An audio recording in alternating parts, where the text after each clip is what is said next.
住第一座嘅。咁我諗住即係第3座冇咁快蔓延到啦，所以翻嚟諗住，因為我隻狗喺屋企，諗住帶翻佢落嚟先啦。因為我哋翻到嚟，我哋差唔多5點幾翻到嚟都唔俾我哋上去啦。其實都未燒到我呢個座，但係都唔俾我哋上去再即係救緊狗。而家上面隻狗都唔知咩情況，我驚係啲煙焗到佢。但係我嗰邊我睇翻就係嗰個出邊呢邊咧就影響比較少啲嘅，極度低落啦。大家有咁多街坊，有咁多戰友，我都唔知點。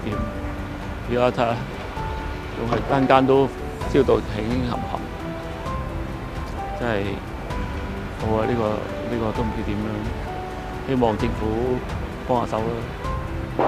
點樣處理我哋嘅安頓下，我哋點樣即係我諗都唔係一個短時間咯。咁我收到信息係3點零鐘啦，就話天台嗰度火燭，跟住好快就蔓延開去。開頭就係1座嘅啫，即係我估唔到係即係咁快時間可以迅速蔓延到咁多座。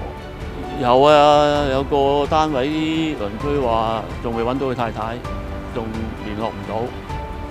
咁有啲就報咗平安咯，但係有啲仲喺上邊，我唔知點解又冇人去救佢，係咪等佢哋？唉，係咪等佢哋點樣處理咧？有啲我知道有啲我哋啲業委同事，佢係有個 BB。佢係老人家，咁我都覺得都唔知，我哋都做唔到。我頭先打電話俾佢，仲喺屋企嘅。